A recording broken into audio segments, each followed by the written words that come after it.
Hi everyone, let's talk about today's current affairs, that is 1st August 2020. So the first question is, the Delhi government has reduced VAT on diesel to how much percent? यानी कि दिल्ली सरकार ने diesel पर VAT कितने percent तक कम किया है? So the answer is, उन्होंने 16.75% जो वैट है डीजल पे वो कम कर दिया है फ्रॉम और ये कितना कम किया है? पहले 30% था, यानी 30% से 16% कर दिया गया है जो वेट टैक्स है। And the price of diesel comes down 8 rupees 36 पैसे, यानी कि डीजल के प्राइस में जो कमी हुई है वो 8 रुपये 36 पैसे के बराबर हुई है। Now let's move to the next question. Yes. Which state has appointed Kavita Fogart, Kavita Devi as sports deputy directors? यानी कि किस राज्य ने बबीता फोगट कविता देवी को खेल का उपनिदेशक नियुक्त किया गया है? किस स्टेट के लिए? तो ये स्टेट हरियाणा के लिए किया गया है, और जाहिर सी बात है दोनों हरियाणा से बिलोंग करती हैं, so the they made them a sports deputy director. And also now if we talk about who is Babita Devi, uh, Babita Phogat. So Babita Phogat is a wrestler who is a gold medalist in Commonwealth Games. यानी कि राष्ट्रमंडल गेमों में जो बबीता फोगट हैं वो एक gold medallist रही हैं, और जो कविता देवी हैं वो हमारी कबड्डी की प्लेयर हैं। And also if we talk about the state की, हरियाणा की स्टेट की बात करूँ तो वहाँ की जो कैपिटल है वो है चंडीगढ़। डिस्ट्रिक्ट है 22, जो गवर्नर है वहाँ के वो है सत्यदेव नारायण आर्य, और चीफ मिनिस्टर जो हरियाणा के उनका नाम है Manohar Lal Khattar. Now let's move to the next question. That is, in a recent study, 1 in 3 children worldwide are threatened by high level of which chemical elements in their blood? यानी कि हाल ही के एक अध्ययन में दुनिया भर में 3 में से 1 बच्चे को उनके रक्त में किस रासायनिक तत्व के उच्च स्तर का खतरा है? और तो वो खतरा किस केमिकल कंपाउंड से है? वो है लेड। लेड जो है एक केमिकल एलिमेंट है, sorry it's not a compound, एक lead is a chemical element जिसका जो सिंबल है वो है Pb, and the atomic number of lead is 82। Now let's move to the next question. That is, ISRO will allow the private entities to set up their own launch facility at which place? यानी कि इसरो ने निजी संस्थानों को किस स्थान पर अपनी लॉन्च सुविधा स्थापित करने की अनुमति दे दी है? तो द आंसर इज, कौन से स्थान पर कर दी है? श्री हरिकोटा में। अगर मैं इसरो की बात करूँ तो इसरो के चेयरमैन है के शिवम और Sivan, and the formation ISRO का हुआ था 1969 में, और जो इसका हेडक्वार्टर है वो है Bangalore. Now let's move to the next question. That is, in July 2020, NASA launched a new Mars rover named as what? To seek science of past life. यानी कि जुलाई 2020 में नासा ने एक नया मार्स रोवर किस नाम से लॉन्च किया, जो जिसका उद्देश्य है जीवन के संकेतों की तलाश करना? तो जो अभी जुलाई 2020 में नासा ने जो मार्स रोवर भेजा है उसका नाम है परसेवरेंस, और ये जो परसेवरेंस है उसने फ्लोरिडा के केप कार्निवल से जो है टेक ऑफ लिया है, और ये जिस रॉकेट में जा रहा है उसका नाम है एटलस 5, और जो इसकी एक्सपेक्टेड डेट है जो लैंड ये किस डेट को लैंड करेगा वो रखी गई है 18 फरवरी 2021 को एक्सपेक्टेड है कि ये वहाँ पे लैंड कर जाएगा। So let's talk about the next question, that is, currently Banwari Lal Purohit is serving as a governor of which state? यानी कि वर्तमान में जो बनवारी लाल पुरोहित हैं वो किस राज्य के राज्यपाल के रूप में कार्यरत हैं? तो बनवारी लाल पुरोहित जी की बात करूं तो ये तमिलनाडु के गवर्नर हैं। अब ये क्यों न्यूज में है? क्योंकि ही isolated himself as 3 more staff working in Raj Bhavan in Chennai are confirmed कोविड-19 पॉजिटिव। यानी कि उन्होंने खुद को चेन्नई के राजभवन में काम करने वाले 3 कर्मचारियों के रूप में अलग थलग, मतलब इन द सेंस ऑफ कि जो राजभवन के जो कर्मचारी हैं उनको 3 कर्मचारी हैं उनको जो है कोविड पॉजिटिव होने का जो कंफर्म केस आए थे, इस वजह से बनवारी लाल पुरोहित जी ने भी खुद को क्वारंटाइन कर लिया है। So let's move to the next question, that is, Mudumalai tiger sanctuary is in which place? Mudumalai जो बाघ अभ्यारण्य है वो किस स्थान पे है? तो मुदुमलाई जो बाघ अभ्यारण्य है वो तमिलनाडु में है, और स्पेशली ये तमिलनाडु की नीलगिरी पहाड़ियों में, जो कि तमिलनाडु के नॉर्थ वेस्टर्न साइड में पड़ती हैं। अगर मैं बात करूं ये क्यों खबर में है, तो the official of Madhumalai says that the number of tiger visiting the sanctuary has increase to 162। Madhumalai के अधिकारियों का कहना है कि अभ्यारण्य में आने वाले बाघों की संख्या बढ़कर कितनी हो गई है? 162 हो गई है।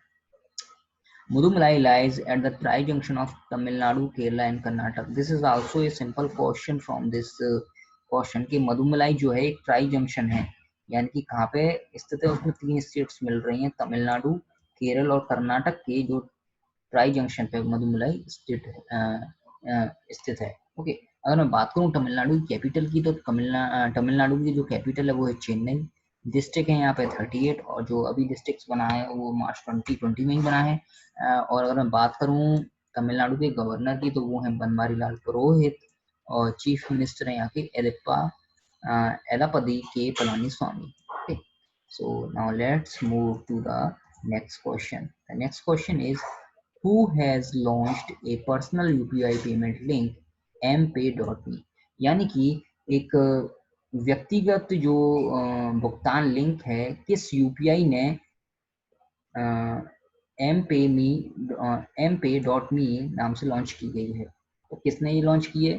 तो ये मोबीक्विक ने लॉन्च की है। मोबीक्विक एक डिजिटल वॉलेट है जिससे आप करेंसी का आदान प्रदान कर सकते हैं, एंड मतलब पैसा किसी को लेन देन कर सकते हैं। अगर मैं बात करूं तो मोबीक्विक का जो हेडक्वार्टर है वो है गुरुग्राम में। इसका जो फाउंडर है वो विपिन प्रीत सिंह और उपासना टाकू थे, और इसका जो फाउंडेशन है वो अप्रैल 2009 में हुआ था। Now let's move to the next question, that is, who has been appointed as the personal secretary to PM Modi? PM Modi का भी हाल ही में एक निजी सचिव बनाया गया है, और वो किसे नियुक्त किया गया है? उनका नाम है हार्दिक सतीश चंद्र शाह। हार्दिक सतीश चंद्र शाह, ये हैं वो बंदे। अब शाह जी की अगर मैं बात करूं तो वो एक 2010 बैच के आईएएस ऑफिसर हैं, जो कि हाल ही में गुजरात में ही करेंटली सर्व कर रहे हैं, और वो डेप्यूटी सेक्रेटरी हैं वहाँ पे। Okay. Now let's move to the next question. Recently, Rajat Bhatia has announced retirement. He was associated with which sports? हाल ही में रजत भाटिया ने सेवानिवृत्ति की घोषणा की। वह किस खेल से जुड़े थे? तो जो रजत भाटिया हैं वो वैसे तो क्रिकेटर हैं, और ये फेमस थे, इन्होंने जैकेट भी देखी है कोलकाता नाइट राइडर्स की पहन रखी, तो ये आईपीएल में ज़्यादा फेमस थे। वैसे ये दिल्ली से क्रिकेटर हैं, जो कि एक ऑलराउंडर क्रिकेटर हैं। सो इन्होंने अभी हाल ही में अपने रिटायरमेंट की घोषणा की है। So let's talk about to the next question. Recently Sonam Tshering लेचपा passed away. He was famous. अभी हाल ही में सोनम तेशरिंग लेचपा का निधन हो गया। वह प्रसिद्ध थे, किस रूप में प्रसिद्ध थे? तो सोनम तेशरिंग लेचपा एक फोक सिंगर थे, जो कि वेस्ट बंगाल से बिलोंग करते थे। Next question is, recently Anil Murali passed away. अभी हाल ही में अनिल मुरली जी का निधन हो गया। वे थे, तो अनिल मुरली जी की अगर मैं बात करूँ, वो एक फेमस मलयालम एक्टर थे। So now let's move to the next question, that is, which country's congressional committee has passed a bill to promote legacy of Mahatma Gandhi and Martin Luther King Jr.? यानी कि किस देश की Congress committee ने महात्मा गांधी और Martin Luther king की junior की विरासत को बढ़ावा देने के लिए एक विधेयक पारित किया है? यानी इनके बारे में बताया जाएगा, उन्होंने उनके जीवन से रिलेटेड। तो ये किस कंट्री ने कहा है? ये यूएसए ने किया है। So let's move to the next question, that is,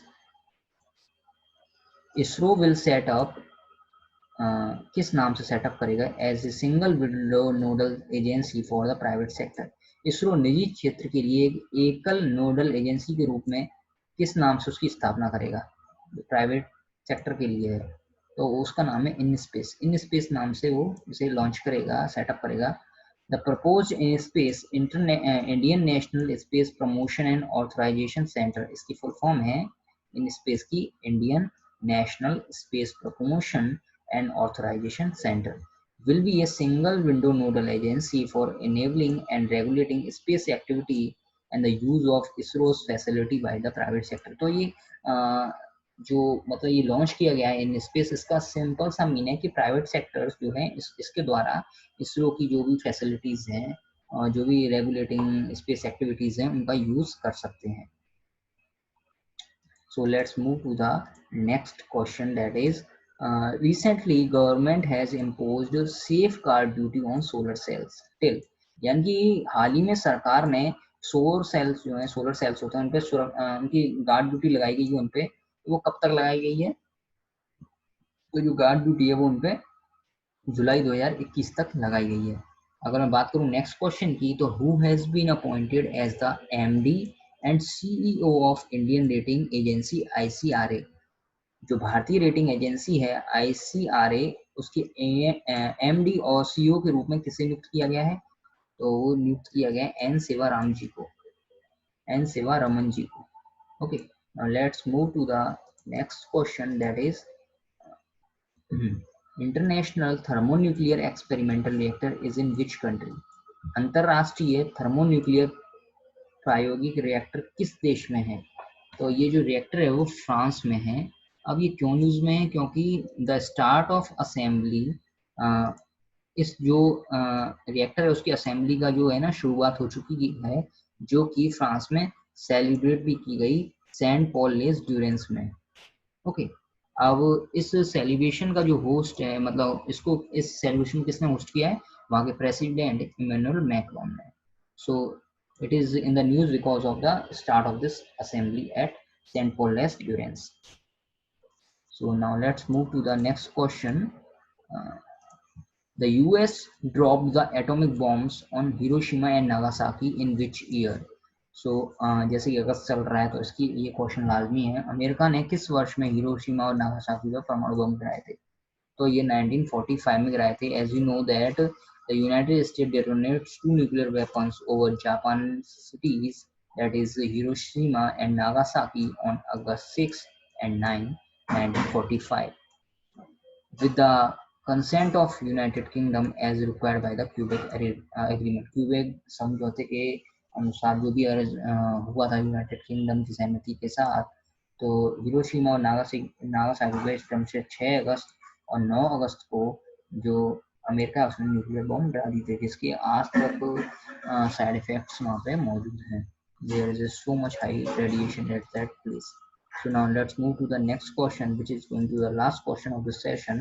Which government established 12 Amrit pharmacies?